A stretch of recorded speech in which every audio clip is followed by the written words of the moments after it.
قل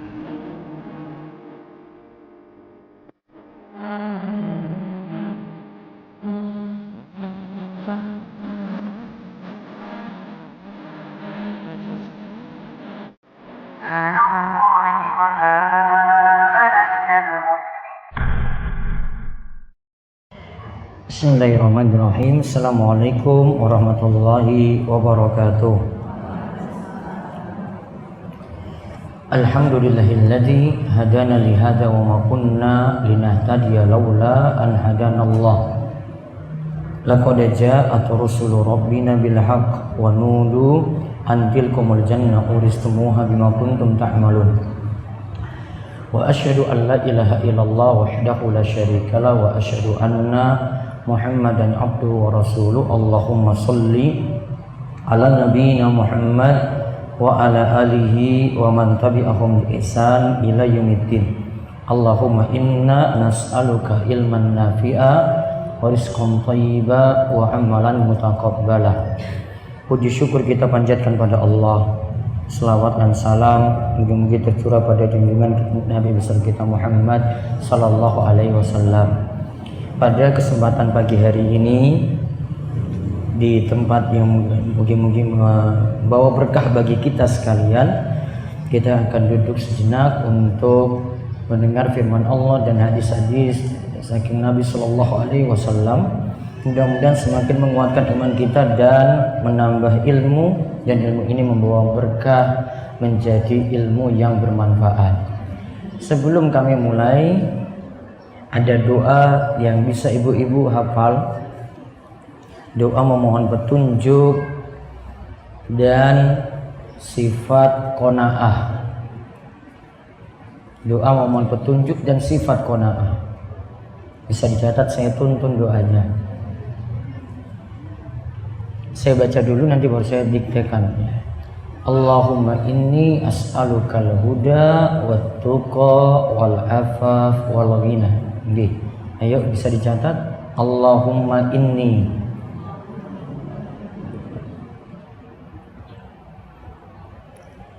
as'alukal huda. Allahumma inni as'alukal huda wat tuqa wal afaf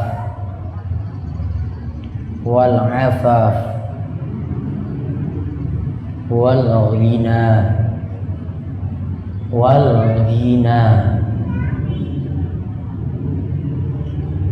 ulang-ulang. Allahumma inni as'alukal huda wat tuqa wal afaf wal ghina. Saya tuntun diikuti. Allahumma inni as'alukal huda wat tuqa wal afaf wal ghina. Allahumma inni as'alukal huda wat tuqa wal afaf wal ghina. Ayo dibaca serengan. Allahumma inni as'alukal huda wat tuqa wal afaf wal ghina. Sekarang tulis artinya. Ya Allah, aku meminta kepadamu petunjuk, ketakwaan,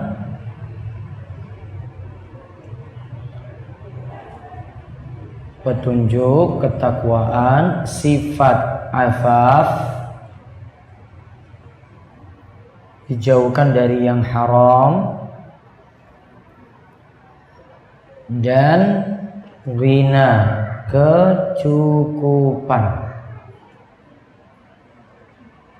dan ghina, kecukupan. Ya Allah, aku mohon kepadamu petunjuk, ketakwaan, sifat afaf, dijauhkan dari yang haram, dan ghina, kecukupan. Berarti 4 hal diminta. Allahumma inni as'alukal huda, ya Allah aku mohon padamu petunjuk. Ini petunjuk dalam ilmu, biar kita mudah dapat ilmu. Kemudian yang kedua, wattuqa, ketakwaan, mudah jalankan perintah, jauhi larangan. Afaf, memiliki sifat iffah, menjauhkan diri dari yang haram. Termasuk di dalamnya adalah menjauhkan diri dari mengemis, meminta-minta. Juga termasuk di dalamnya adalah menjaga diri dari zina.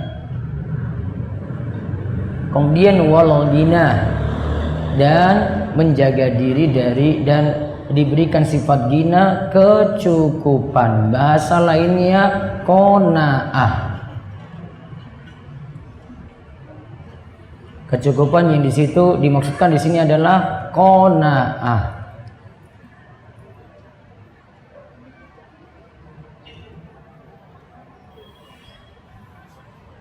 Qanaah di situ artinya nerima keadaannya apapun, rizki yang Allah berikan apapun, meskipun sedikit, disyukuri. Dan kalau orang jadi orang yang tadi, yang sifat keempat dia punya, yaitu dia jadi orang yang qanaah, maka dia akan menjadi hamba Allah yang paling bersyukur. Dalam riwayat Ibnu Majah, Nabi SAW pernah mengatakan pada Abu Hurairah, ya Abu Hurairah, kun wari'an a'badan nas wa kun qani'an ashkaron nas. Wahai Abu Hurairah, jadilah orang yang wara', maka engkau akan menjadi hamba Allah yang paling taat. Kemudian jadilah juga engkau orang yang qanaah, maka engkau akan menjadi hamba Allah yang paling bersyukur. Dua sifat di sini juga dalam hadis ini dinasihatkan pada Abu Hurairah. Tadi satu sifat wara', dua sifat qanaah. Nasihat Nabi SAW pada Abu Hurairah tadi, yang pertama sifat wara', yang kedua sifat qanaah. Wara' itu artinya, kalau Imam Ibnu Qayyim katakan, wara' itu pengertiannya sama seperti hadis Nabi SAW, min husni islamil mar'i tarkuhu ma la ya'ni. Tanda baiknya Islam seorang adalah dia tinggalkan hal yang tidak manfaat. Berarti wara' adalah meninggalkan hal-hal yang tidak manfaat. Apalagi yang haram, yang tidak manfaat saja dia tinggalkan.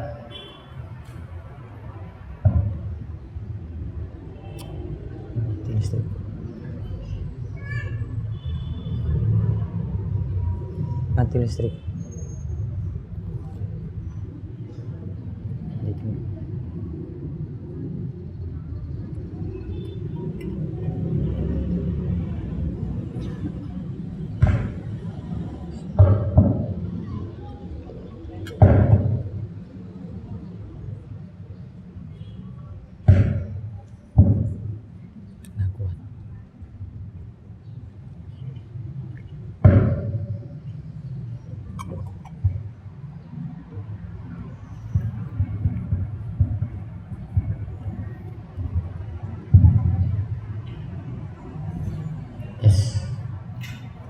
Coba diulang sampai mana tadi?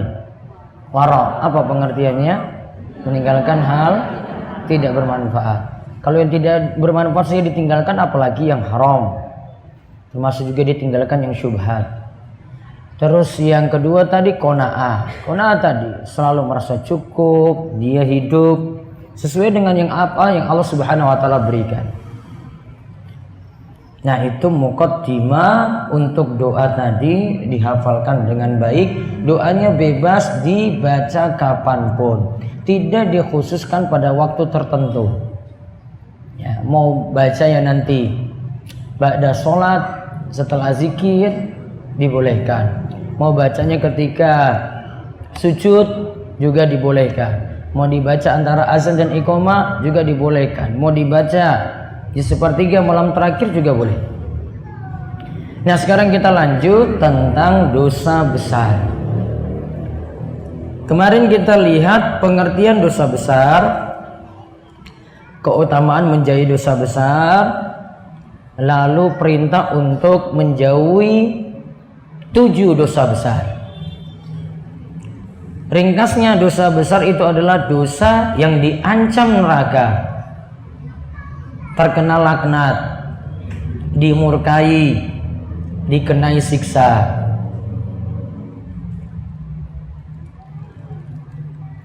Kemudian keutamaan menjadi dosa besar ada 2, keutamaan menjauhi dosa besar ada 2, yaitu dihapuskannya dosa-dosa dan mudah masuk surga.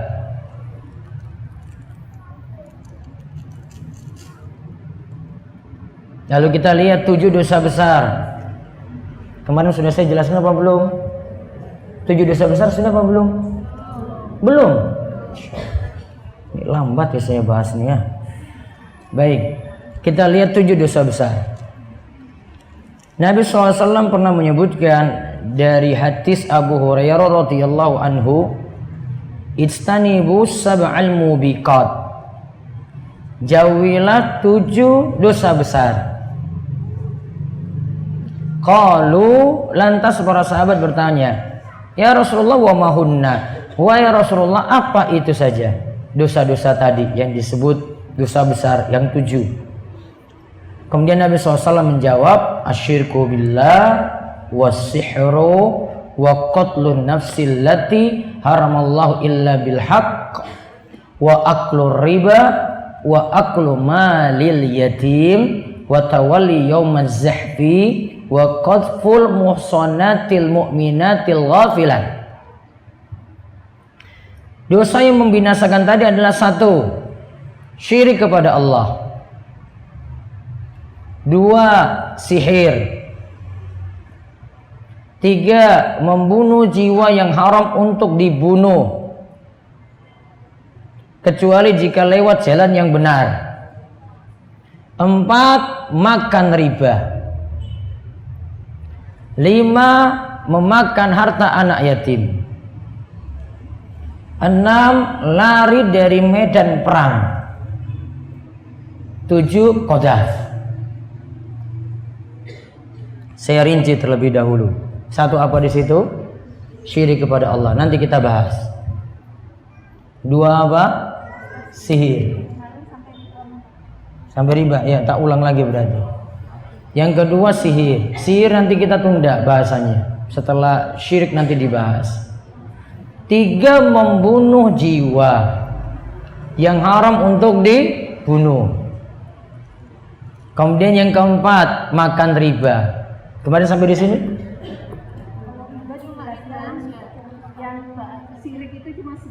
Ya, syirik belum, nanti. Makan riba saya jelaskan. Sihir belum, ditunda. Yang kemarin sampai makan riba. Makan riba ditunda dulu. Iman ibu-ibu belum kuat. Saya nggak mau bahas. Nanti nggak usah tanya-tanya riba dulu. Iya, tapi itu masih penjelasan secuil aja kemarin itu. Saya nggak mau bahas. Nanti semuanya pulang dari sini serba stres nanti. Mikir ribanya aja. Tunda dulu Bu ya. Iman belum kuat, masih beberapa serial lagi. Itu baru dosa besar nomor sekian. Yang pertama kita nanti tekankan syirik dulu. Kemudian kelima, makan harta anak yatim.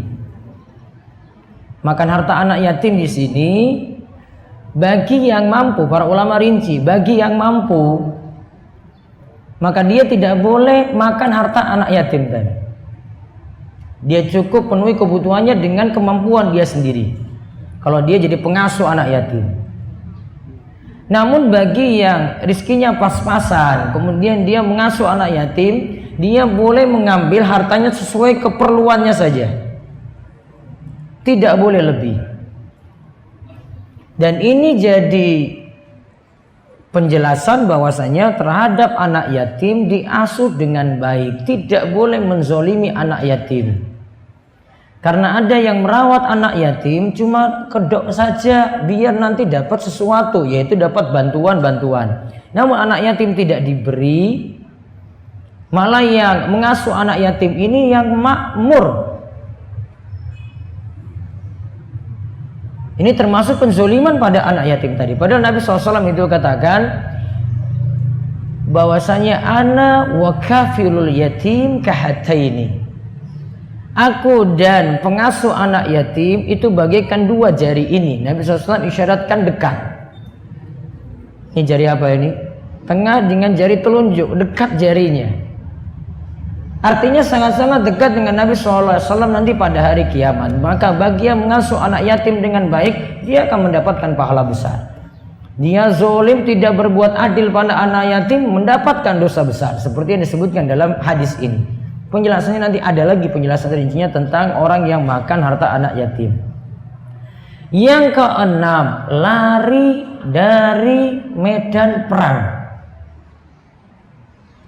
Berarti sifat khianat. Asalnya kalau sudah masuk dalam medan perang, ikuti perang, tidak boleh kabur dari situ. Kalau dia kabur dari situ namanya khianat, dosa besar. 7. Qadzaf. Nah ini penting dijelaskan. Qadzaf itu apa? Menuduh wanita mukminah yang baik-baik dituduh telah berzina.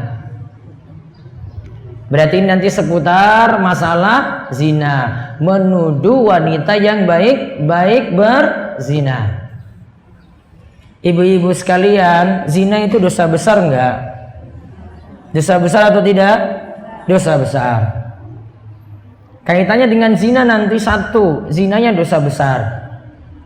2, untuk orang yang menuduh yang lain berzina tanpa bawa bukti, dosa besar pula. Buktinya apa kalau menuduh orang yang berzina? Disuruh datangkan bukti apa, Bu? Saksinya berapa? 4 orang saksi. Kalau nggak dapat 4 orang saksi, apa yang terjadi? Kalau itu bukan kasus suami nuduh istri, ya berarti qadzaf. Dia tidak dapat 4 orang saksi, atau saksinya baru 1 saja, atau saksinya 2 saja, atau saksinya 3 saja, belum 4, ya kurang dari 4, maka dikenakan hukuman qadzaf. Hukumannya apa? 80 kali cambukan. Namun kalau ini kasusnya suami nuduh istri berzina, ini beda lagi.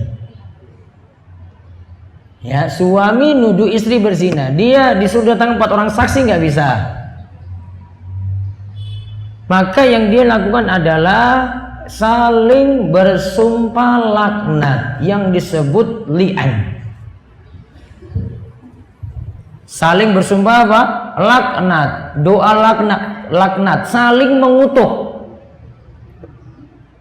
Saling mengutuk dengan doa jelek. Nanti dilakukan di depan pengadilan. Sumpahnya berapa kali? 4 plus 1.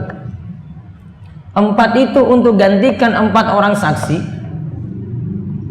1 untuk nyatakan bahwasannya tuduhannya ini tidak dusta. Maka suami misalnya nuduh istrinya itu berzina, dia katakan depan pengadilan, saya benar-benar yakin istri saya itu berzina. Dia sebut sampai 4 kali. Terus sumpah yang kelima, jika saya dusta, laknat Allah untuk saya. Jika saya dusta, nantinya kutukan Allah untuk saya. Selesai, 5 sumpah ini selesai. Sekarang gantian istri balas itu. Istri ketiga balas, maka sama juga tadi 4 kali sumpah plus 1. Kalau istri nggak mau balas, oh berarti benar istrinya selingkuh.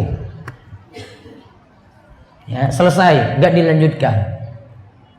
Namun kalau istrinya mau balas ini, maka dia di depan hakim, kemudian dia katakan lagi, saya tidak berzina, sebut sampai 4 kali. Terus sumpah yang kelima, jika suami saya jujur, laknat Allah untuk saya. Makanya disebut saling melaknat. Disebut dengan apa tadi, Bu? Li'an. Setelah terjadi sumpah ini, keduanya pisah selamanya, tidak boleh balik. Kalau si suami bilang, waduh saya menyesal, saya kemarin tuh li'an, yang saya lakukan itu, ya saya menyesal sekali, saya ingin balik lagi pada istri saya. Tidak boleh balik selamanya. Keduanya langsung pisah, tidak boleh balik lagi, karena sudah terlanjur mengucapkan apa tadi? Li'an. Keduanya langsung pisah, tidak boleh balik lagi. Ini tidak ada istilah rujuk. Kalau rujuk itu cuma urusan talak. Rujuknya berapa kali, Bu? Kalau urusan talak rujuknya berapa kali? Ibu-ibu, ini paham apa tidak ini? Berapa kali rujuk? Talak maksimal berapa kali? 3 kali. Rujuknya berapa kali yang boleh? 2 kali. Setelah yang ketiga tidak ada lagi rujuk, langsung talaknya talak bain. Kalau istilah li'an tadi tidak ada istilah rujuk, tidak ada istilah balik lagi. Yang ada adalah sudah ucapkan ini, maka tidak boleh balik selamanya.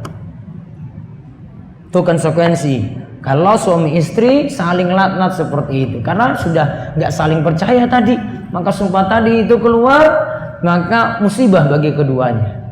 Nah, nanti urusan anaknya, kalau anak tersebut lahir, nanti ada istilah hadona, pengasuhan anak. Kalau anak tersebut itu di bawah 7 tahun, maka nanti ikut ibunya. Nanti kalau anak tersebut di atas 7 tahun, terserah anak itu mau ikut bapaknya atau mau ikut ibunya. Namun kalau di bawah 7 tahun, anak tersebut nanti ikut ibunya. Pelajaran penting dari sini lagi, Bu, tanda kenapa dengan ibu, berarti ketika di bawah 7 tahun tidak dipisah jauh-jauh dengan ibunya. Ya. Maka kalau anak masih kecil, enggak dipondokkan dulu. Paling baik itu nanti setelah balik, tidak pisah dari ibunya dulu. Ya, harus bareng-bareng ibunya terus. Karena tadi masalah pengasuhan saja nggak diserahkan langsung pada bapaknya itu. Kalau anaknya mau sama bapaknya enggak, ini sama ibunya dulu. Maka untuk mondokan anak, ya bukan dari kecil, baik nanti ketika balik dia sudah mandiri, sudah bisa lepas gitu. Selama dia masih kecil, maka baiknya dengan ibunya dulu. Tunggu balik usia SMP, SMA itu baru. Ini yang paling aman untuk anak, sehingga orang tua masih memberikan perhatian juga pada anaknya tadi, tidak jauh dari perhatian orang tua. Nah, itu yang namanya qadzab. Berarti qadzab nuduh wanita yang baik-baik dituduh apa? Berzina. Yang tadi tidak datangkan 4 orang saksi dikenakan qadzab. Hukumannya apa tadi, Bu? Berapa kali cambukan? Berapa kali cambukan? 80. Kalau yang berzina hukumannya apa kalau begitu? Yang berzina dirinci. Kalau sudah menikah hukum rajam sampai kapan? Sampai mati. Terus kalau belum menikah dicambuk. Berapa kali? 100 kali cambukan. Maka dibedakan antara yang sudah menikah dengan yang belum menikah tadi. Nah, ini 7 dosa besar, namun bukan menunjukkan batasan. 7 dosa besar ini cuma Nabi SAW sebutkan saja. Oh, ini yang berbahaya, atau mungkin ini yang ada sering dilakukan oleh masyarakat. Namun masih banyak dosa-dosa besar yang lainnya tidak dibatasi pada 7 ini. Jadi masih ada dosa besar yang lainnya, artinya masih lebih daripada 7. Di pembahasan kita nanti kita bahas sampai 76 dosa besar. Ini ada 76 nanti kita bahas. Dan kita lihat dosa besar nomor pertama, berbuat syirik. Kita bahas dari berbuat syirik pada Allah. Kita lihat Imam Zahabi mengatakan dalam kitabnya Al-Kabair, syirik adalah Anda menjadikan suatu tandingan atau sekutu bagi Allah, padahal dialah yang menciptakan Anda. Dan Anda menyembah selainnya berupa batu, pohon, bulan, nabi, syekh, jin, bintang, malaikat atau semacam itu. Allah Ta'ala berfirman, innallaha la yaghfiru ayyushraka bih wa yaghfiru ma duna dzalika liman yasha. Sesungguhnya Allah tidak akan mengampuni dosa syirik, dan Allah mengampuni segala dosa di bawah syirik bagi siapa yang dikehendakinya. Nah, berarti kita lihat pengertian syirik itu apa. Kata Imam Az-Zahabi tadi, menjadikan tandingan bagi Allah. Berarti singkatnya, syirik itu adalah menjadikan tandingan bagi Allah dalam ibadah. Ibadah yang dimaksudkan apa, Bu? Ibadah lahiriah maupun ibadah batin. Dia berbuat syirik kaitan dengan ibadah lahiriah, ibadah yang nampak. Begitu pula ibadah batin, ibadah dalam hati. Ditujukan kepada siapa? Dijadikan tandingan bagi selain Allah. Di sini pada batu, pohon, bulan. Kalau mungkin yang batu, pohon, bulan sekarang ini nggak ada lagi. Namun kalau yang ada di sini nabi, syekh atau kiai atau ulama atau ustadz atau jin atau bintang. Kalau bintang ini zamannya Nabi Ibrahim dulu. Sehingga patung-patung kalau di masa silam, patung-patung yang disembah itu simbol dari dua keadaan. Patung-patung yang disembah dulu oleh orang-orang musyrik itu simbol dari dua hal. Pertama, simbol dari orang-orang soleh. Yang kedua, simbol dari bintang-bintang. Yang pertama, simbol dari orang-orang soleh. Yang ini masih di zaman kita masih ada. Yang kedua, simbol dari bintang-bintang. Nah, itu yang di zamannya Nabi Ibrahim alaihissalam. Juga yang disembah malaikat atau semacam itu. Berarti selain Allah dijadikan tandingan. Bisa jadi tadi amalan lahiriah, bisa jadi amalan batin. Contoh amalan lahiriah, sembelihan. Contoh lagi amal lahiriah kepada selain Allah, sujud. Dia sujud di kuburan. Contoh amalan lahiriah lagi, tumbal. Tadi sembelihan sudah ya, tumbal tadi sudah. Nazar pada selain Allah. Nazar itu apa, Bu? Nazar itu apa? Hah? Janji. Janji untuk apa? Saya janji traktir kamu, berarti nazar juga? Apa nazar, Bu? Nazar itu apa? Ini pernah nazar tapi nggak tahu nazar itu apa. Apa nazar, Bu? Ibu-ibu nazar ki apa atau nazar? Hah? Oh, bingung ya? Nggak tahu. Nazar itu menjadikan suatu ibadah yang bukan wajib dijadikan wajib. Bisa jadi ketika terpenuhinya syarat, bisa jadi tanpa syarat. Menjadikan apa? Suatu ibadah yang bukan wajib menjadi wajib. Bisa jadi dengan menyebutkan syarat, bisa jadi tanpa syarat. Contoh dengan syarat. Saya bernazar, demi Allah saya bernazar, jika anak saya lulus tes CPNS, maka saya akan infak pada masjid 2 juta rupiah. Syaratnya terpenuhi tadi, maka dia infak 2 juta rupiah. Kalau syaratnya tidak dipenuhi, tidak infak. Wong pelit apa enggak ini? Itulah kenapa nazar bentuk pertama ini dengan syarat Nabi SAW itu menyatakan dengan kalimat konotasi negatif. Itu Nabi SAW katakan ini cuma keluar dari orang yang pelit, satu. Yang kedua, Nabi SAW katakan ini seolah-olah memaksa takdir Allah itu terjadi untuk dirinya.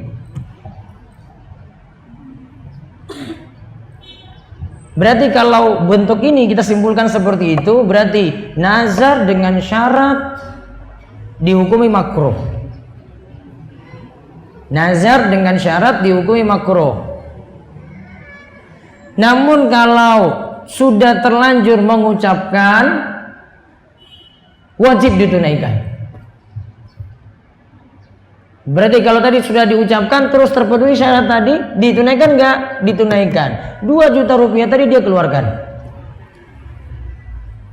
Itu yang harus dilakukan. Namun ada nazar tanpa syarat. Dia cuma wajibkan saja dirinya, tidak pakai syarat apa-apa. Pokoknya saya mau bernazar, ya, saya mau nyumbang masjid 2 juta rupiah, tidak pakai syarat apa-apa, tidak diwajibkan untuk diri, namun dia jadikan wajib. Itu namanya nazar. Namun kalau sudah diucapkan, ditunaikan layaknya sumpah. Kalau nazarnya berlebihan dan dia tidak mampu, maka tunaikan kafarah. Kafarahnya apa, Bu? Kafarah tebusan. Tebusannya apa? Ditulis. Sudah nazar nggak sanggup, misalnya dia nazar, anak saya lulus CPNS 1 bulan penuh saya sholat tahajud full. Ternyata baru 2 hari, besoknya nggak bangun-bangun lagi. Berarti dia tidak mampu tunaikan. Berarti gantinya apa? Kafarah. Caranya, pertama, memilih di antara 3. Memilih di antara 3.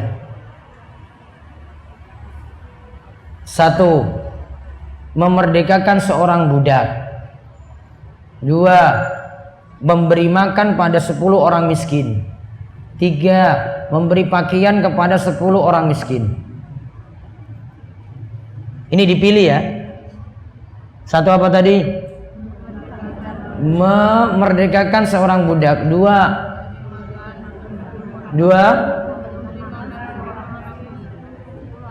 Memberi makan kepada 10 orang miskin. Nggak mesti yatim. Ada yatim yang sugih ada.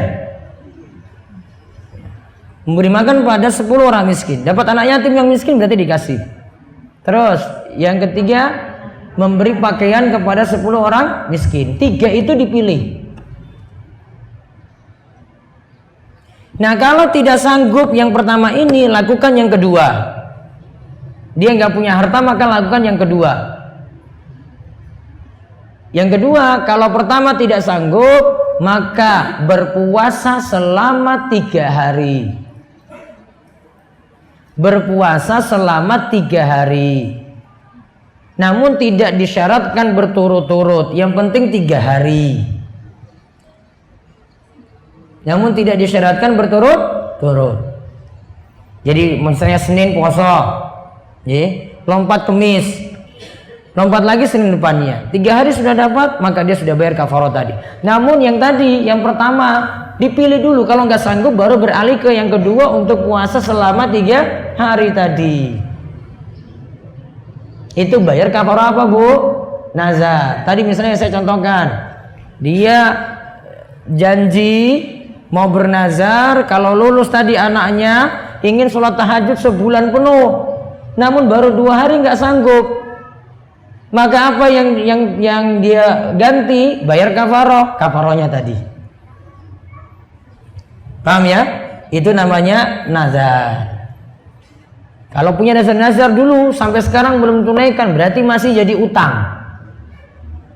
Kalau itu kaitannya dengan harta lagi sampai meninggal dunia, nazar belum ditunaikan juga, jadi utangan sampai meninggal dunia. Dianggap itu utang dari bentuk nazar tadi. Nah, balik lagi tadi, nazar ditujukan pada selain Allah. Misalnya untuk memenuhi keinginannya mesti tunaikan syarat-syarat yang diberikan oleh juru kunci. Dia berikan syarat, tunaikan ini, tunaikan ini, tunaikan ini. Nazarnya harus dipenuhi. Kalau ini nazarnya untuk selain Allah, jatuh dalam kesyirikan. Apa bahaya syirik? Tadi kita baca ayatnya. An-Nisa ayat 48. Innallaha la yaghfiru ayyushraka bih wa yaghfiru ma duna dzalika liman yasha. Sesungguhnya Allah tidak akan mengampuni dosa syirik yang dibawa mati. Ingat kalimatnya ya. Allah tidak akan mengampuni dosa syirik yang dibawa mati. Berikan catatan situ, Bu. Dosa syirik yang dibawa mati. Karena kalau orang itu hidup kemudian tobat dari dosa ini, dosa syirik, ketika hidupnya diterima enggak? Ketika hidupnya dia tobat itu dari perbuatan-perbuatan syirik, diterima enggak? Diterima. Dia misalnya tadi tumbal pada selain Allah, pakai jimat, punya pesugihan, punya penglaris-penglaris, terus dia tobat saat ini. Diterima enggak tobatnya? Diterima kalau masih hidup. Yang masalah itu kalau dosa syirik tidak ditobati sampai meninggal dunia. Allah tidak akan memaafkannya kalau dosa syirik itu dibawa mati. Lalu disebutkan lagi dalam ayat, Allah mengampuni segala dosa di bawah syirik bagi siapa yang dikehendakinya. Kemarin saya sudah sebutkan tingkatan dosa apa belum, Bu? Tingkatan dosa sudah apa belum? Belum juga. Catat tingkatan dosa. Sudah deh. Oh, sudah lupa nggak murojaah ini ibu. Apa? Ada 4 kan? Coba 1 apa? Syirik dan kekafiran. 2, melakukan amalan yang tidak ada tuntunan. 3, dosa besar. 4, dosa kecil. Diulang lagi urutannya. 1, syirik dan kekafiran. 2, amalan yang tidak ada tuntunan alias bid'ah. 3, dosa besar.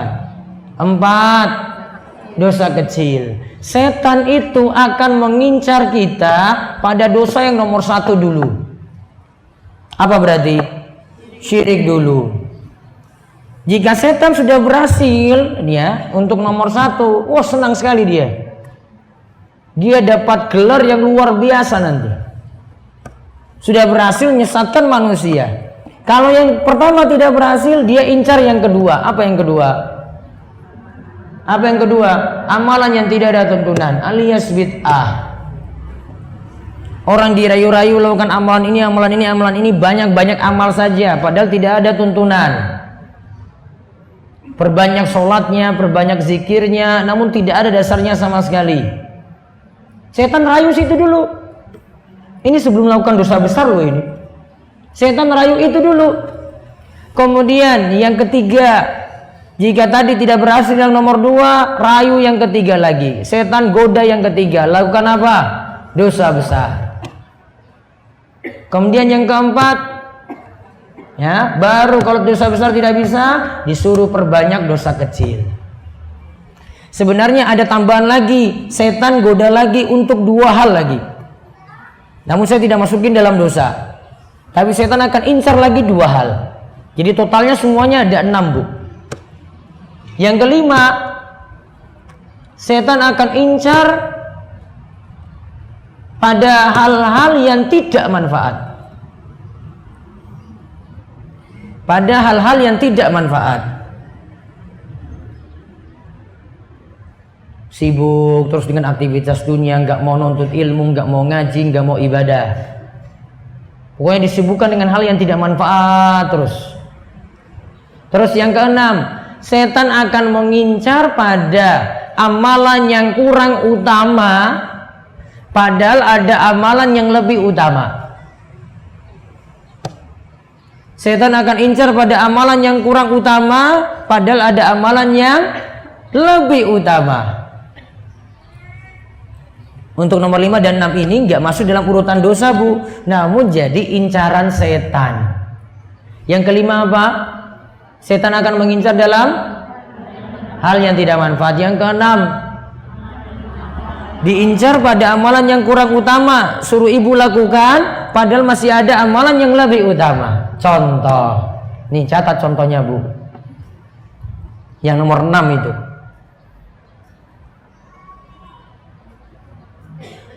Mana lebih utama, perbanyak amal apa menuntut ilmu? Mana yang lebih bagus Bu? Perbanyak amal atau nuntut ilmu dulu?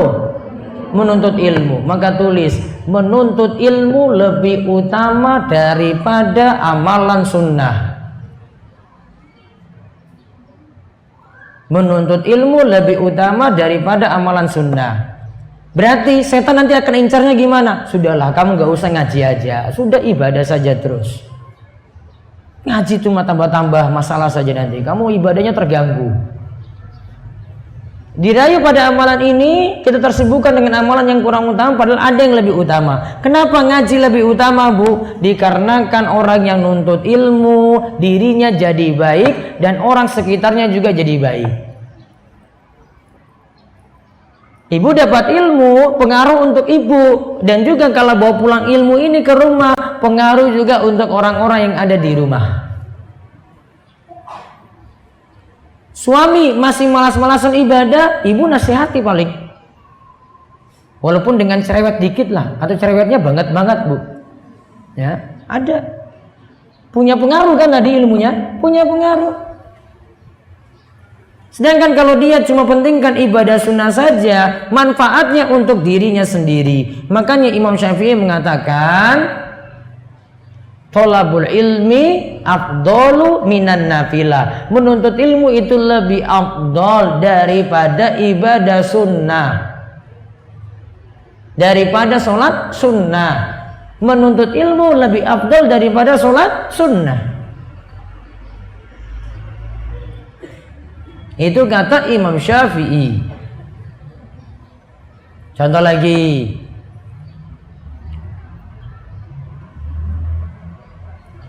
tahu sholat isyraq Bu? Isyraq, syuruk, sholat syuruk. Tahu ya? Ya. Apa itu sholat isyraq? Sholat duha yang dikerjakan di awal waktu. Caranya bagaimana? Berdiam diri di masjid. Terus berdiam diri di masjid, sholat apa di masjid? Subuh. Terus berdiam diri sampai kapan? Matahari meninggi. Istilahnya matahari meninggi ya, bukan matahari terbit. Karena kalau matahari masih terbit, masih muncul dua tanduk setan. Matahari meninggi kira-kira jam berapa? Di sini itu matahari terbit jam berapa no? Sama dengan di Gunung Kidul enggak? Hah? Jam berapa? 5 lewat berapa? Masa setengah 6? 5.38 kalau di Jogja. Ya kurang sama toh. Nah, matahari meninggi itu Bu 15 menit setelah matahari terbit.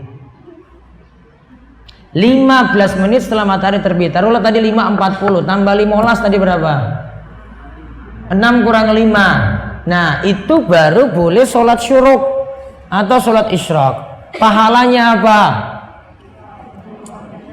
Haji dan umrah yang sempurna dan sempurna. Hajjan wa umratan tamatan. Sekarang, misalnya ibu memilih sholat di rumah, ya sholat subuhnya di rumah, sholat isyraqnya bagaimana? Boleh atau tidak? Ibu-ibu lebih afdal sholat di rumah apa di masjid? Baik. Kalau ibu memilih sholat di rumah, sholat isyraqnya bagaimana?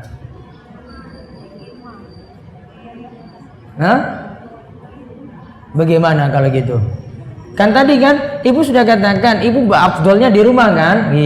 Terus kalau ibu di rumah bisa dapatnya sholat isyraq nggak? Bisa.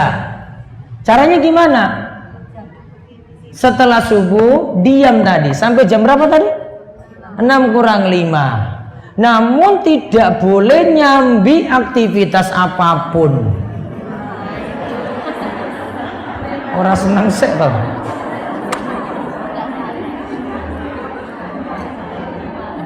Ustadz, saya sambil nyapu-nyapu kamar boleh nggak? Nggak boleh. Ustadz, saya sambil ngomong anak boleh nggak? Muter-muter rumah? Nggak boleh. Ustadz, saya sambil nyalakan mesin cuci boleh nggak? Nggak boleh juga. Diam di situ sampai 6 kurang 5. Ustadz, suami saya marah-marah. Nah itu mana lebih wajib kira-kira Bu? Ngurus rumah apa sholat isyraq? Berarti kalau ngurus rumah lebih utama, pahalanya lebih besar mana? Ngurus rumah. Walaupun itu diiming-imingin tadi apa? Haji, umroh sempurna. Kapan-kapan lah ketika ibu nggak ada kerjaan di rumah baru lakukan. Paham? Atau enggak suruh suami yang ngomong anak, suruh masak, suruh nyuci gitu. Nah itu selesai. Paham Bu? Itulah kenapa tadi kita sebutkan kalau setan itu incar ibu untuk hal yang kurang utama, padahal ada hal yang lebih utama. Ibu nggak pentingkan tadi, oh ini mana yang utama ini ya, nggak ada prioritas. Kalau orang muslim yang benar, dia itu akan prioritas tadi. Oh saya dahulukan yang mana ini ya? Saya ngurus rumah apa sholat isyraq ya? Oh Ustadz kemarin bilang sholat isyraq pahalanya haji, umroh sempurna. Namun ini kan kewajiban saya. Dia timbang-timbang tadi. Oh ini lebih wajib. Ya kan? Yang tadi cuma sekadar sunnah saja. Berarti saya dahulukan yang wajib. Contoh lagi misalnya, ini anak. Ya, kalau tadi kaitannya dengan suami, kalau ini anak jadi anak. Lagi sholat sunnah, ibunya panggil. Lagi sholat sunnah di rumah dalam kamar, ibunya panggil. Apa yang mesti dilakukan Bu? Lanjut apa batalkan sholat sunnah panggilan ibu dipenuhi? Batalkan sholat sunnah karena panggilan ibu lebih wajib. Iya kan? Dia kalau tetap lanjut dosa dia.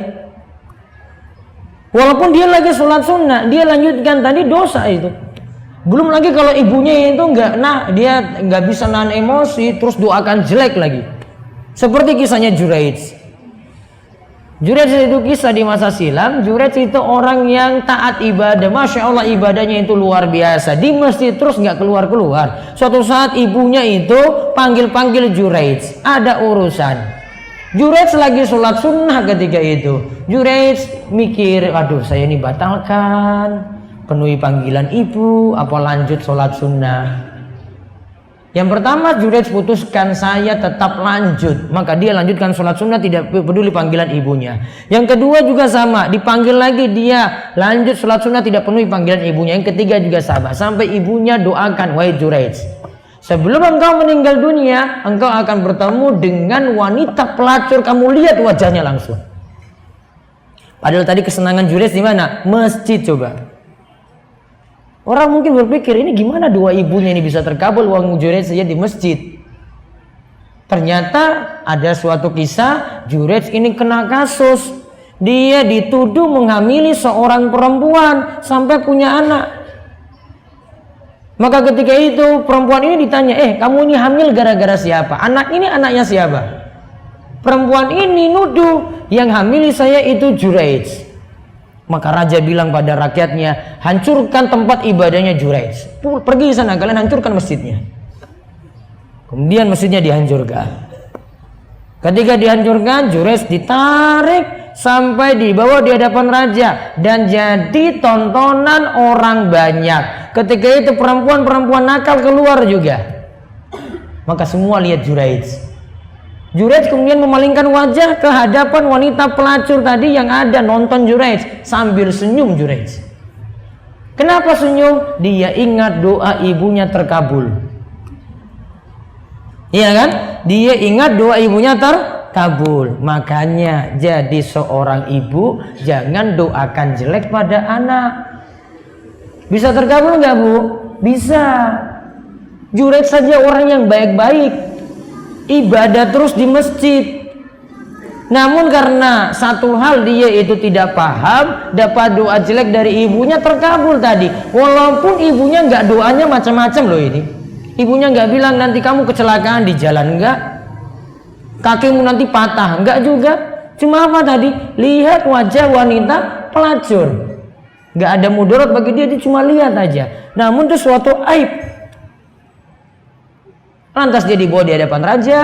Kemudian raja tanya, apa benar kamu hamil perempuan ini? Enggak. Tapi dia bilang kamu yang ini, hamil dia dan ini anakmu. Kemudian Juraij bilang, baik saya akan buktikan ini. Mana anak tadi yang lahir tadi? Saya mau bicara dengan dia. Padahal ini masih baru lahir, gak bisa ngomong sebenarnya. Kemudian Juraij tanya, man abuka, siapa bapakmu? Kemudian anak kecil ini jawab, yang masih dalam gendongan tadi jawab, bapak saya itu adalah penggembala kambing yang biasa nongkrong di bawah masjidnya Juraij. Maka raja kemudian ya kaget ketika itu, ya Allah kami salah. Ya salah nuduh. Akhirnya raja menyesal kemudian panggil Juraij. Juraij, sekarang masjidmu tadi yang sudah hancur kamu pinginnya kayak bagaimana masjid itu? Juraij katakan, ya dia ditanya, kamu mau masjidmu saya jadikan dari emas semuanya? Enggak. Kalau gitu dari perak semuanya? Enggak juga. Kalau gitu kau mintanya apa? Saya ingin masjid saya kembali seperti sedia kala, apa adanya seperti sedia kala. Kemudian raja tanya, tadi kamu senyum-senyum karena apa? Saya senyum karena saya lihat wanita pelacur dan itu doa yang terkabul dari ibu saya yang dulu pernah doakan saya ketika saya sholat sunnah, saya tidak memenuhi panggilan ibu. Dia tidak dahulukan hal yang lebih utama. Panggilan ibu harusnya dia dahulukan daripada melanjutkan sholat sunnah. Itu contohnya. Maka setan akan incar kita 6 hal tadi. Pertama syirik. Yang kedua amalan yang tidak ada tuntunan. Yang ketiga dosa besar. Yang keempat dosa kecil. Yang kelima apa tadi? Hal yang tidak bermanfaat. Yang keenam ditunjukkan pada hal yang kurang utama padahal masih ada hal yang lebih utama. Lanjut lagi kita lihat, kalau tadi disebut syirik yang nomor 1, berarti dosa di bawah syirik yang mana berarti? Yang tadi nomor 2, 3, 4, ya kan? Di sini kan disebut An-Nisa ayat 48, Allah masih mengampuni dosa di bawah kesyirikan. Kalau dikatakan masih bisa diampuni Bu, berarti ini kalau dibawa mati dosa ini masih bisa dimaafkan oleh Allah. Namun kalau dosa syirik yang dibawa mati Allah tidak akan maafkan. Ingat ya, beda ya Bu ya. Kalau dosa nomor 1 tadi dibawa mati Allah tidak akan maafkan. Namun kalau dosa nomor 2, 3, 4 dibawa mati Allah masih bisa memaafkan. Paham? Misalnya dia tidak berbuat syirik namun biasanya mencuri sampai meninggal dunia nggak tobat untuk ini, dengan catatan tadi dia tidak berbuat syirik maka dosa ini masih bisa Allah maafkan kalau dia punya kebaikan yang banyak. Namun masih bisa Allah menyiksa dia juga sesuai dengan kehendak Allah. Maka berarti dari ayat ini An-Nisa ayat 48 menunjukkan meninggalkan kesyirikan akan menghapuskan dosa-dosa lainnya. Meninggalkan perbuatan syirik akan menghapuskan dosa-dosa lainnya. Namun kalau syirik itu masih dilakukan, itu jadi biang masalah kita dalam neraka. Dibawa sampai mati tidak tobat. Kalau itu syirik besar nanti akan kita jelaskan akan membuat seseorang kekal dalam neraka. Jadi bahaya syirik yang pertama, dibawa mati Allah tidak maafkan. Keutamaannya berarti kalau kita bebas dari syirik Allah masih bisa memaafkan kesalahan-kesalahan kita. Yang penting tidak berbuat syirik. Walaupun nanti ada hukuman juga, bisa mampir neraka dulu. Yang penting dia punya kemungkinan masuk surga, yang jelas tidak berbuat syirik. Dijelaskan lagi surat Al-Maidah ayat 72, innahu may yusyrik billah faqad haramallahu alaihil jannah wa ma'wahun nar wa ma lidh-dhalimina min ansar. Sesungguhnya orang yang mempersekutukan suatu dengan Allah, maka pasti Allah mengharamkan kepadanya surga dan tempatnya ialah di neraka.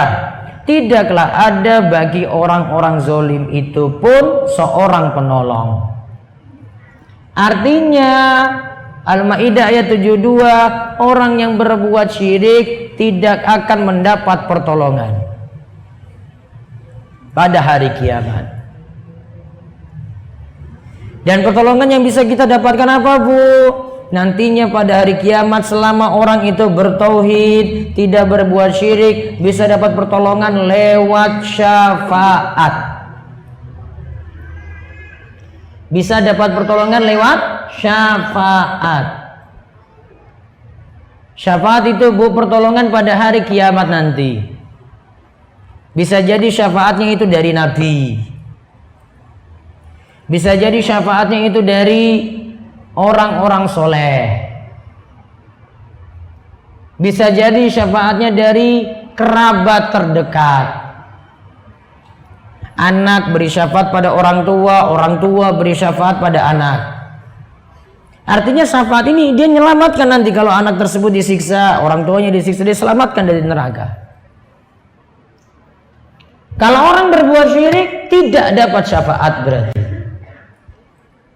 Maka syarat syafaat yang penting, Bu, kita dapat syafaat pada hari kiamat yang penting ada dua. Ya, syarat syafaat yang paling penting itu ada dua. Satu, tidak berbuat syirik atau bertauhid. Yang kedua, ittiba, mengikuti tuntunan Nabi Sallallahu Alaihi Wasallam. Yang pertama apa? Tidak berbuat syirik. Yang kedua, ittiba, mengikuti tuntunan Nabi kita Muhammad Sallallahu Alaihi Wasallam. Kalau dua syarat ini terpenuhi, syafaat pertolongan pada hari kiamat nantinya bisa kita dapati. Lihat lagi ayat berikutnya, inna syirka la dzulmun adzim. Sesungguhnya syirik itu adalah kezaliman yang paling besar. Perbuatan zalim itu bertingkat-tingkat, Bu. Perbuatan zalim yang paling besar itu adalah berbuat syirik. Tidak ada kezaliman yang lain yang paling besar selain berbuat syirik pada Allah. Orang berbuat zalim pada sama manusia dengan orang berbuat zalim kepada Allah, lebih besar dosa berbuat zalim pada Allah, yaitu berbuat syirik tadi.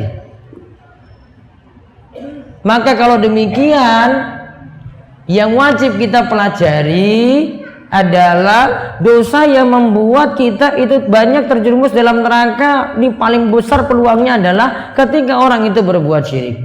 Karena itu kezaliman paling besar. Itu lebih diwaspadai.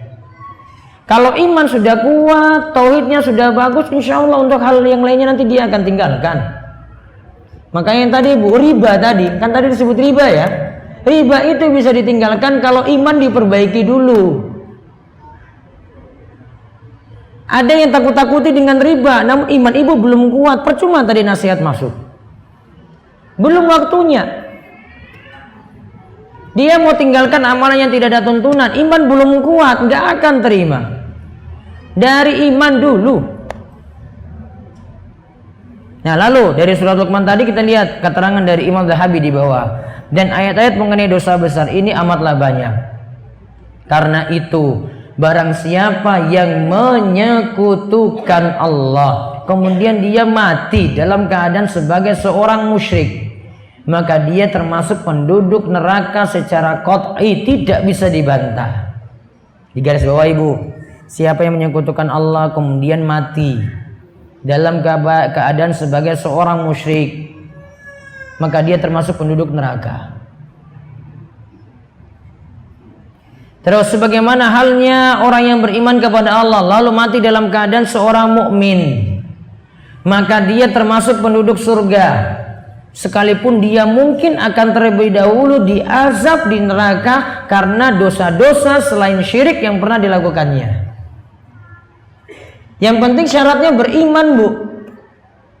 Iman punya, syirik ditinggalkan, selamat. Namun kalau iman tidak punya, syirik ada, dibawa mati, tidak akan pernah selamat. Namun kalau orang selamat dari syirik, dosa yang lain masih ada, selamat dia nanti. Entah dia masuk surga langsung atau terlebih dahulu mampir di neraka, ujung-ujungnya juga masuk surga. Lalu dan Nabi sallallahu alaihi wasallam bersabda, "Maukah aku tunjukkan kepada kalian dosa besar yang paling besar, yaitu syirik kepada Allah?" Nabi SAW juga bersabda, "Jauhilah 7 dosa yang membinasakan." Lalu beliau menyebutkan di antaranya adalah syirik. Dan Nabi SAW juga bersabda, "Barang siapa yang mengganti agamanya atau murtad, maka bunuhlah dia." Orang yang berbuat syirik, orang yang murtad, walaupun di KTP-nya dia ngaku sebagai seorang muslim. Namun pengakuan cuma pengakuan saja, di sisi Allah dia bukan dalam keadaan muslim. Namun kita orang di dunia menyikapi orang seperti ini secara lahiriah dulu. Kalau dia ngaku muslim, ya berarti kita hukumi muslim. Tidak boleh mudah kafir-kafirkan orang. Kita sudah belajar nih, Bu, ya. Ini bukan berarti kesimpulannya nanti kalau pulang ke rumah terus nuduh suami, anak, tetangga, lain-lain, musyrik semua kalian ini. Gak bisa. Sehingga nanti ujungnya ada pertanyaan lagi, ini gimana Ustaz kalau dia meninggal dunia disolatkan atau enggak? Ibu cuma sikapi lahiriah dulu. Masalah batinnya nggak bisa kita tebak-tebak, nggak bisa. Kalau ibu nggak mau nyolatkan, ini misalnya dalam masalah menyolatkan jenazah, kalau ibu nggak mau nyolatkan nggak masalah, karena hukumnya fardu kifayah. Yang lain sudah sholatkan ya sudah. Ibu tahu ya orang ini punya masalah gini. Wong dia dukun misalnya. Ibu nggak mau nyolatkan, terserah. Namun kalau mau disikapi lahiriah, yang lain mau ngurus silahkan mengurus. Karena kita sikapi orang kalau di dunia ini cuma hukumi lahiriah saja. Tidak bisa tebak-tebak dalam batinnya. Itu jangan-jangan musyrik. Nggak bisa. Ini cuma secara teori kita pelajari. Namun untuk penerapan perlu kehati-hatian. Nggak serampangan kita nuduh orang ini musyrik, orang itu kafir, nggak bisa. Cuma teori kita baru pelajari, Bu. Cuma sebatas teori saja. Tugasnya malah ketika pulang itu dakwai pelan-pelan. Lihat keluarga masih jalani kayak gitu, syirik-syirik kok masih ada, nasihati. Jangan langsung nuduh musyrik. Coba kalau jenengan nuduh musyrik langsung, manfaat nggak? Pulang-pulang langsung, wah ini musyrik semuanya, ini pakai keris, pakai ini, jimat-jimat macam-macam. Apa manfaat? Nggak manfaat. Namun kalau kita dakwai pelan-pelan, wah saya harus berjuang ini untuk menyelamatkan keluarga saya sendiri. Sudah manfaat. Maka pelan-pelan dia berusaha supaya keluarganya sendiri dapat hidayah. Terus dosa syirik yang dibawa mati. Ibnu Katsir dalam kitab tafsirnya berkata, Allah Ta'ala tidak akan mengampuni dosa syirik, yaitu ketika seorang hamba bertemu Allah dalam keadaan berbuat syirik. Maksud ayat ini yaitu tadi surat yang kita bahas tadi yang pertama, An-Nisa ayat 48. Kata Ibnu Jauziyah itu Allah tidak akan mengampuni pelaku syirik yang ia mati dalam kesyirikan. Berarti kalau dalam hidupnya tobat, dia bertobat atas dosa syirik ini, dia tobatnya tobatan nasuha, akan dimaafkan. Syarat tobat apa kalau gitu, Bu? Mau syarat paling lengkap apa syarat yang singkat? Yang paling lengkap. Tulis, ada 6. 1. Ikhlas. Syarat tobat ya. 1. Ikhlas. 2. Menyesal terhadap dosa yang pernah dilakukan. 3. Kembali taat. 4, bertekad tidak mau diulangi lagi. 5, jika berkaitan dengan hak manusia berarti diselesaikan.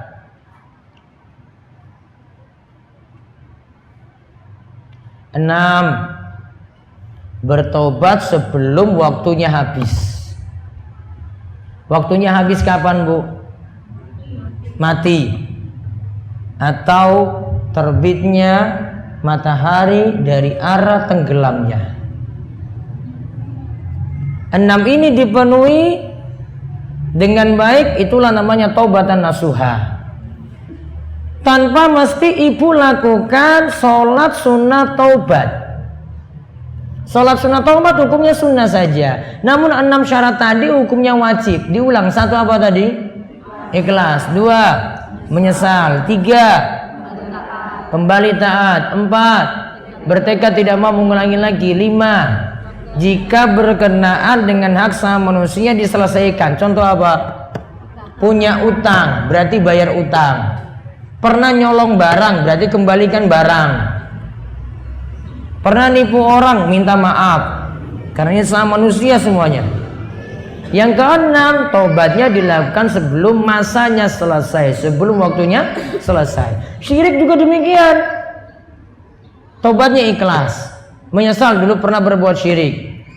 Kembali taat, berarti saya hentikan syirik saya sekarang ini. Gak boleh lanjut lagi. Dan yang ke-4, bertekad tidak mau mengulanginya lagi. Yang ke-5, kalau ini berkenaan dengan hak Allah, berarti minta maaf pada Allah. Yang ke-6, bertobat sebelum waktunya habis. Nah, sekarang syirik besar dan syirik kecil. Para ulama biasa membagi syirik menjadi 2 macam, yaitu syirik besar, syirik akbar, dan syirik kecil, syirik asghar. Syirik akbar adalah mengambil tandingan selain Allah dan menyamakannya dengan Rabbul Alamin. Sedangkan syirik asghar adalah yang disebut syirik dalam dalil namun tidak sampai derajat syirik akbar, atau disebut oleh para ulama sebagai perantara menuju syirik akbar. Berarti mana yang paling parah, syirik akbar atau syirik asghar? Akbar. Syirik akbar itu mengambil tandingan selain Allah. Jadi kita beribadah kepada selain Allah secara murni.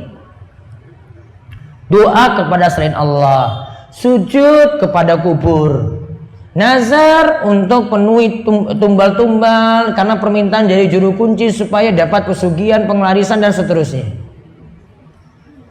Itu namanya ibadah murni kepada selain Allah, syirik akbar.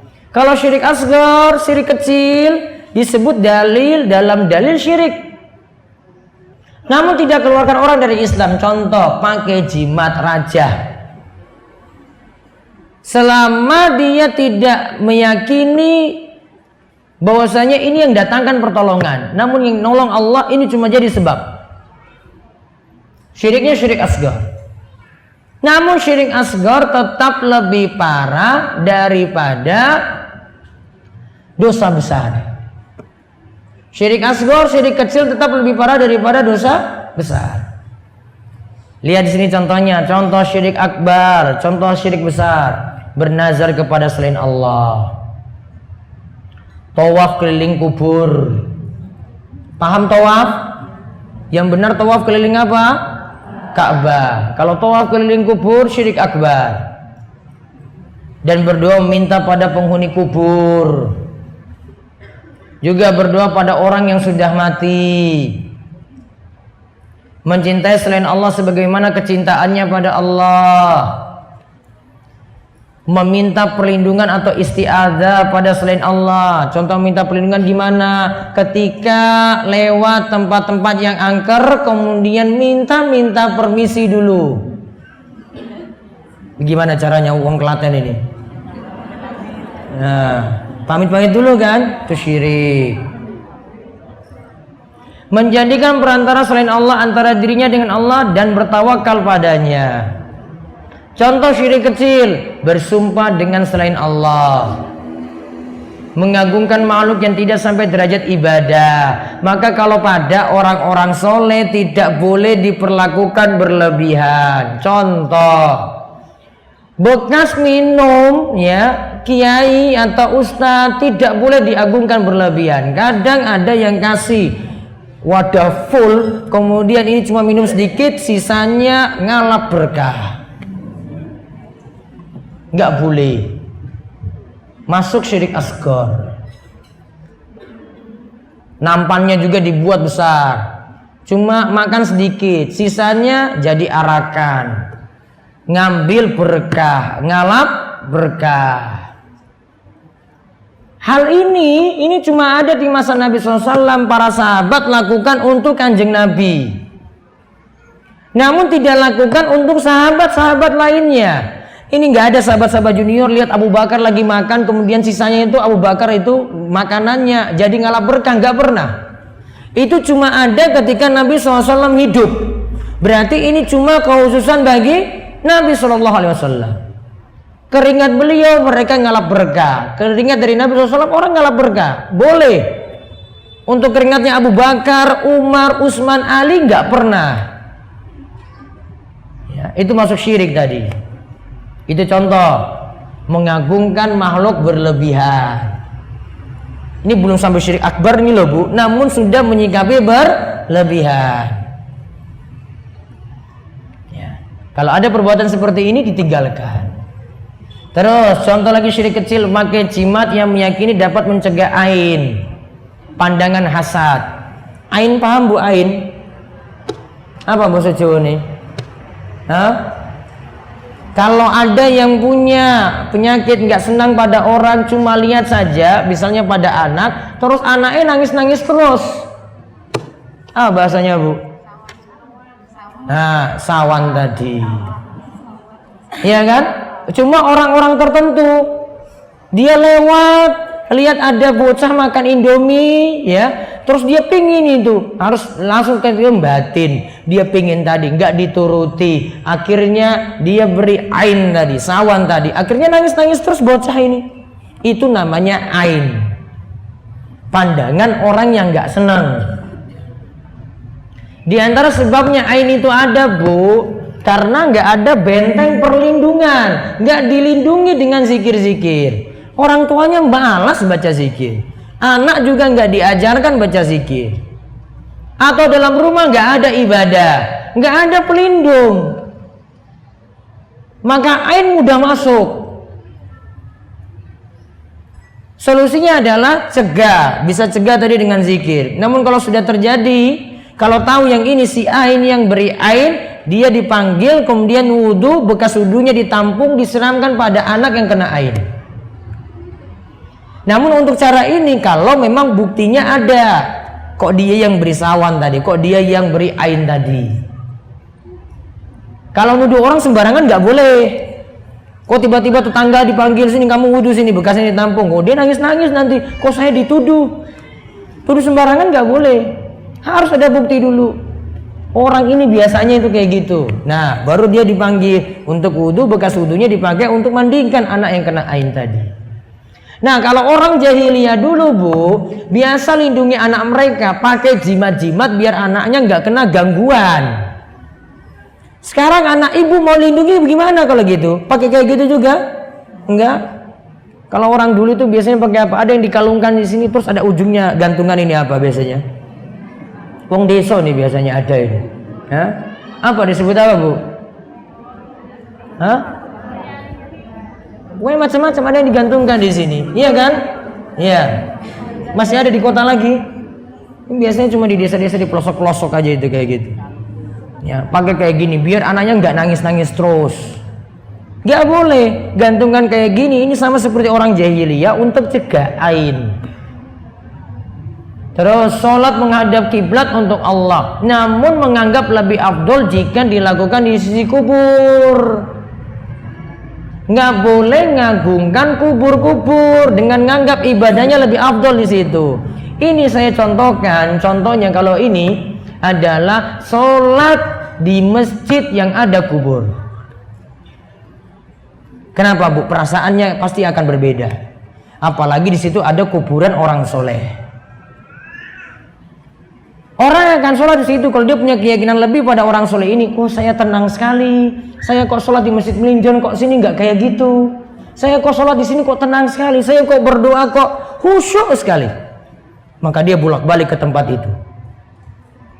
Kalau yang dikuburkan orang soleh, dia akan mengagungkan masjid itu berlebihan daripada masjid yang tidak ada kubur orang soleh tadi. Makanya kalau dalam aturan agama Islam, masjid dan kubur tidak boleh bersatu. Masjid sendiri, kubur sendiri. Nggak boleh bersatu. Ya, nanti pelan-pelan saya akan jelaskan ini. Ada alasannya banyak. Di antaranya karena bentuk berlebihan nanti pengagungan pada kubur tadi. Terus sekarang terakhir kita lihat perbedaan syirik besar dan syirik kecil. Syirik besar membuat pelakunya keluar dari Islam dan kekal dalam neraka. Sedangkan syirik kecil tidak demikian. Syirik besar menghapuskan seluruh amalan. Sedangkan syirik kecil hanya menghapuskan amalan yang terdapat syirik saja. Riya, ada orang riya dalam sholat. Berarti cuma sholat ini saja, tidak menghapuskan amalan yang lainnya. Namun kalau syirik besar diperbuat, seluruh amalannya terhapus. Terus yang ketiga, syirik besar tidaklah dimaafkan kecuali dengan taubat. Sedangkan syirik kecil berada dalam masyiah Allah atau kehendak Allah. Jika dikehendaki Allah bisa mengampuni, dan jika tidak Allah akan menyiksanya. Lalu yang terakhir, orang musyrik pun rajin ibadah namun mereka menduakan Allah dalam ibadah. Insya Allah yang ini saya akan terangkan berikutnya, tambah lagi dengan dosa besar yang baru. Demikian, mudah-mudahan bermanfaat. Ada pertanyaan? Monggo bisa lewat tulisan.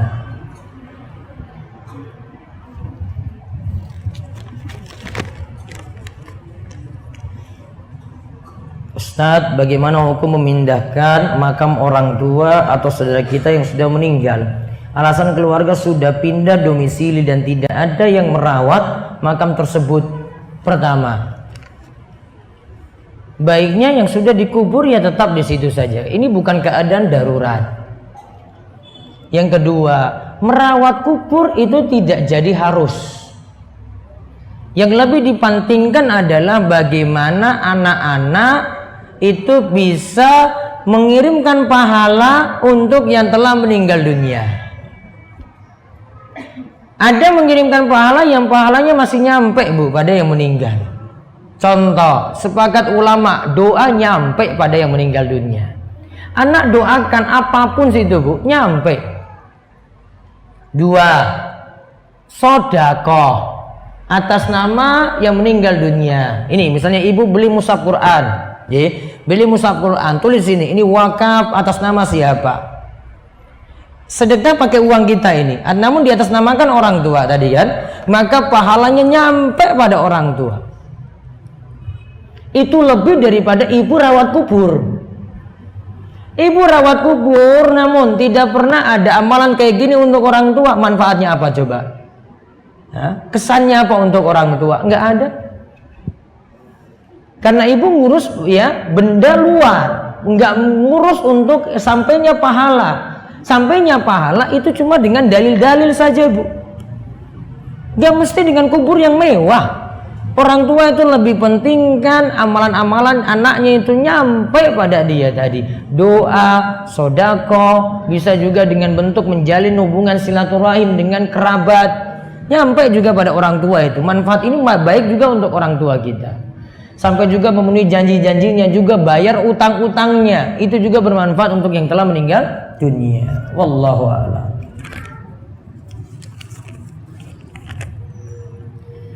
Apakah anak hasil dari perkawinan seorang ibu yang mu'allaq setelah kematian bapaknya dibuat murtad oleh ibunya? Apakah kami keluarga dari bapak tersebut punya hak secara hukum agama Islam dan hukum negara untuk mempertahankan akidah anak tersebut? Iya. Dikarenakan al-Islamu ya'lu wa la yu'la alaih. Islam harus unggul, tidak boleh dikalahkan dengan agama yang lainnya. Maka kalau dalam kasus nikah, Kan masih dibolehkan, kalau dalam hukum Islam itu masih dibolehkan laki-laki muslim nikah dengan ahli kitab. Namun dalam masalah anak nanti yang lahir dari pernikahan ini wajib ikut Islam. Gak boleh punya pilihan dia di situ, opsional dia mau milih, saya mau milih bapak saya, mau milih yang non muslim saja. Oh, nggak bisa.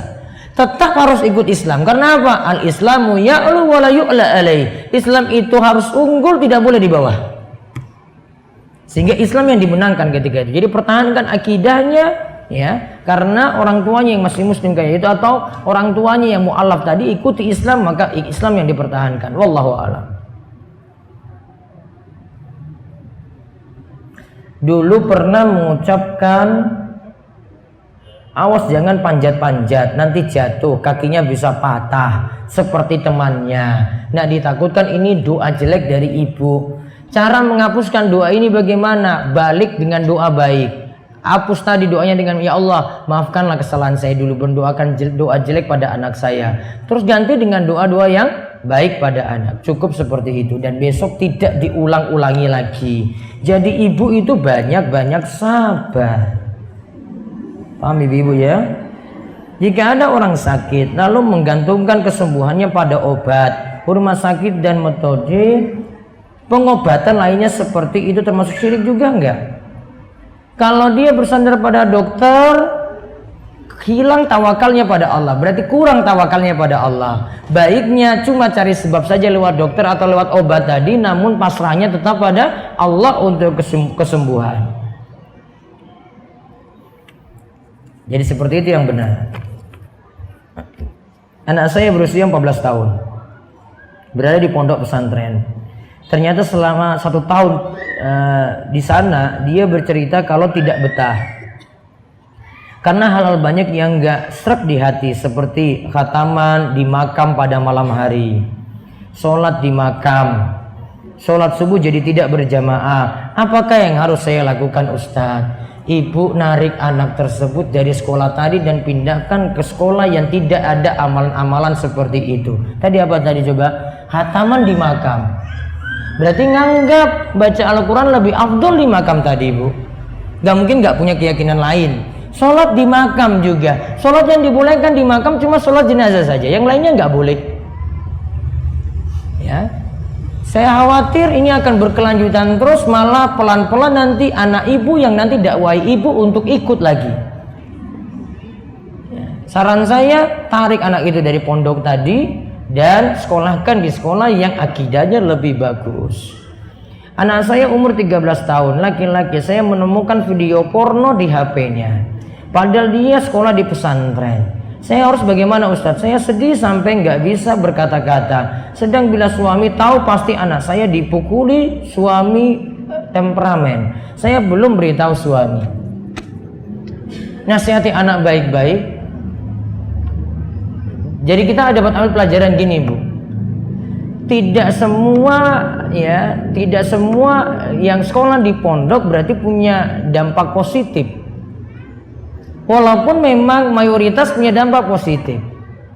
Sebenarnya pendidikan yang utama itu kembali pada pendidikan orang tua dan bagaimanakah orang tua itu dekat pada anak. Kuncinya di situ. Ada anak yang tidak di pondok, nggak pernah masuk pondok sama sekali, tetap dia masih dapat pendidikan agama yang baik dan masih diawasi orang tua dan orang tua dekat dengannya. Dan dia lebih berhasil daripada anak yang dipondokkan. Ada. Maka di pondok 100% bukan jaminan. Sehingga tetap ada pengawasan dari orang tua dengan baik. Maka saran saya, Bu, tetap ngawasi anak tadi, nasihati pelan-pelan. Jangan dulu beritahu suami sampai anak ini sadar. Ketika suami ingin diberitahu, beritahu juga pelan-pelan. Katakan pada suami tidak perlu emosi hadapi anak semacam itu. Kalau suami dengan temperamen seperti tadi hadapi anak, malah anak nanti tambah rusak lagi. Wallahu a'lam. Mudah-mudahan dapat hidayah. Ditunda dulu. Iman belum kuat nggak akan saya bahas loh. Saya baru berapa pertemuan? 2, baru 2. Syirik aja belum selesai. Saya tinggal di rumah mertua yang dua-duanya sudah meninggal. Di rumah itu ada barang-barang yang menurut saya syirik. Seperti bunga yang dimasukkan kantong dipasang di atas pintu. Ada bentuk-bentuk patung, ada daun-daun dibungkus tulisan Arab. Mau saya buang takut ketahuan suami dan adik-adik ayah mertua. Gimana baiknya? Kalau ibu ambil diam-diam ya terus buang, saya yakin nanti dia cari-cari. Terus kalau nggak dapat beli lagi yang baru, terus pasang lagi.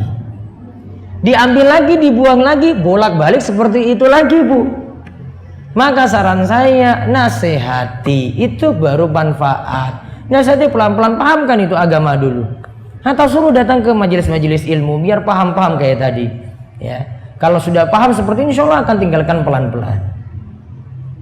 Jika puasa Ayyamul Bid Senin, Selasa, Rabu 13, 14, 15. Tapi karena terlewat, saya mulai puasanya Selasa, Rabu, terus diganti Kemis. Bolehkah Ustadz? Berarti puasa Ayyamul Bidnya cuma Selasa, Rabu. Yang Kemisnya tadi dianggap puasa 3 hari tiap bulan. Tidak lagi masuk hitungan puasa Ayyamul Bid. Karena puasa Ayyamul Bid sudah pasti 13, 14, 15. Namun dapat pahala enggak? Dapat. Karena kalau siapa saya tidak dapat di puasa Ayyamul Bid, ganti dengan puasa 3 hari tiap bulan Hijriah. Apakah anak menanggung dosa maksiat orang tuanya? Tidak. Wala taziru waziratu wizra ukhra. Namanya dosa itu tidak diwariskan pada yang lainnya. Orang tua buat dosa, orang tua nanggung sendiri. Anak nanti buat dosa, anak nanggung sendiri. Yang jadi masalah jika dosa ini karena nyontoh dari orang tua. Namun kalau bukan karena itu berarti masing-masing nanggung sendiri. Maka kalau orang tua buat dosa, anak tidak nanggung. Artinya anak tidak dihukumi dosa juga. Amalan apa yang mendekatkan jodoh? Banyak-banyak doa dan terus memperbaiki diri. Bagaimana hukumnya jika saya di warung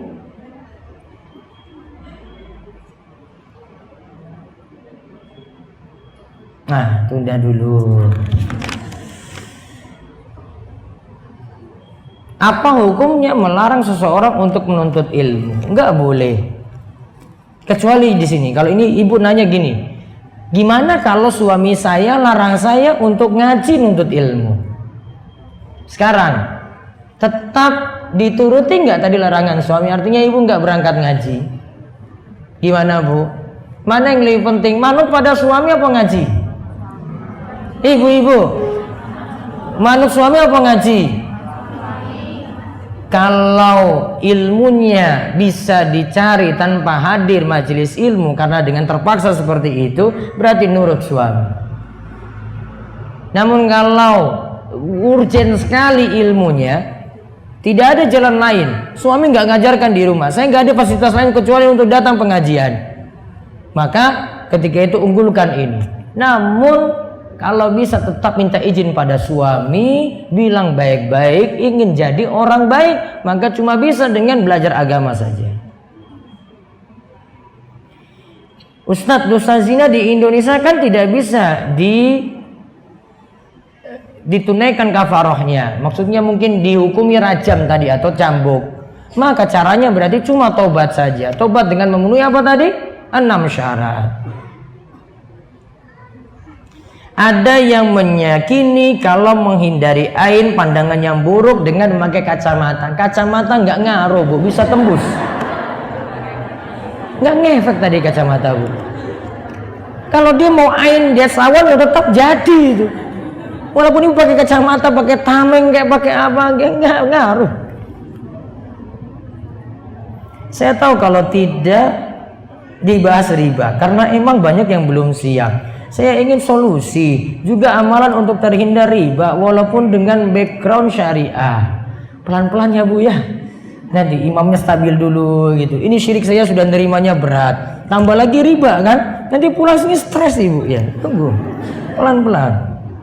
Tunggu pertemuan ke-10 dulu. Ya, ke-10. Baru pertemuan berapa? 2. Sabar. Saya kayak gini kalau ngisi Saya baru datang terus orang tanya berat-berat, Pak saya nggak mau. Pertemuan ke-10 dulu. Ke-10 saya bahas, stres juga semua jadinya. Karena dia bilang ini harus dibahas. Iya, tunggu waktu saya nanti bahas. Ya ada yang nerima, ada yang enggak. Tunggu dulu. Santai. Pertemuan masih berlanjut insya Allah. Bulan depan Selasa ke-3 kan? Iya. Di sini aja Bu. Kalau di Masjid Melinjon saya vulgar aja kalau ngomong, santai-santai aja. Kalau masjid yang lain saya nggak bisa ngomong apa-apa nanti. Apakah perkataan kita sehari bisa dikategorikan syirik asghar? Misal ban bocor, kemudian ada yang bantu, kemudian kita bilang untung ada kamu. Kalau enggak mungkin saya sudah telat. Ya, kalau kalimat untung ada kamu dirinci. Kalau semata-mata dia bilang ini karena sebabmu saja, syirik. Namun kalau bilang ini cuma kalimat saja, saya tetap katakan ini Allah yang mudahkan. Alhamdulillah untung ada kamu. Mungkin kayak gini kalimatnya. Berarti dia masih sadarkan pada Allah, itu masih boleh.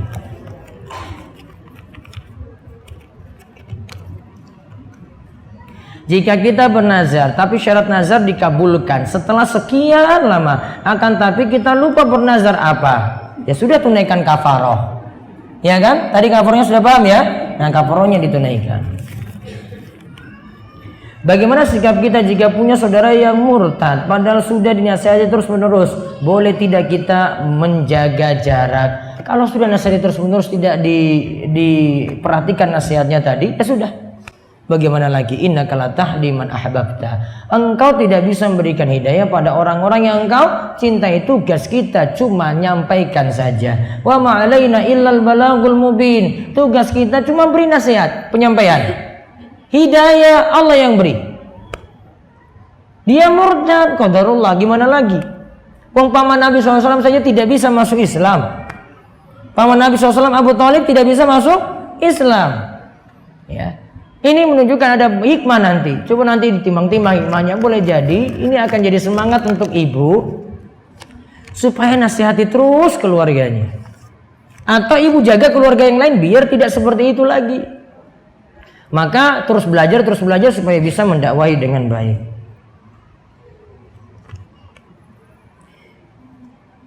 Saya jadi semakin takut akan dosa riba. Alhamdulillah Ustadz, rumah KPR riba sudah saya jual dalam waktu 1 minggu setelah kajian kemarin. Semua utang riba terselesaikan. Sekarang saya nggak punya rumah, nggak apa-apa kan ya Ustadz? Nggak dosa, Masya Allah. Saya saja sampai sekarang cuma numpang di rumah mertua saja.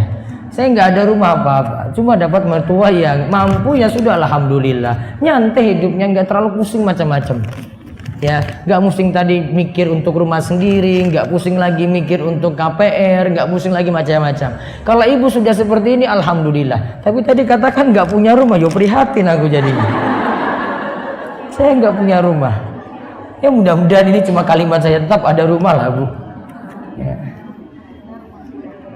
Kalau rumah sewanya mudah-mudahan sudah mencukupi.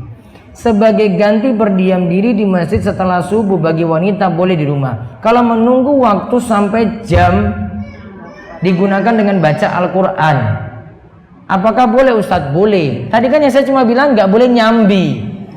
Nyambi masak, nyuci, ngomong anak, nggak bisa.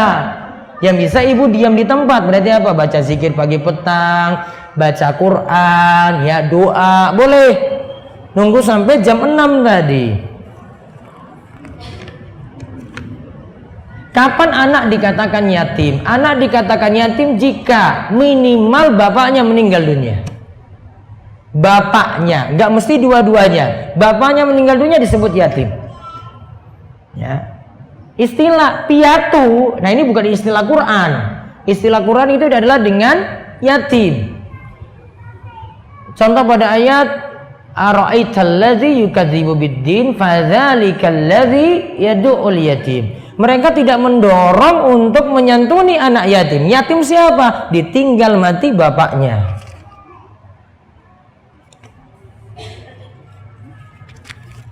Satu lagi, berobat alternatif ke ulama, terus diberi tindakan, dikasih minum yang sudah didoain, itu hukumnya bagaimana? Terus dikasih beberapa pantangan, misal tidak boleh makan pedas, tapi sudah dicoba ternyata memang sembuh. Kalau seperti itu bagaimana Pak Ustadz? Apakah termasuk syirik?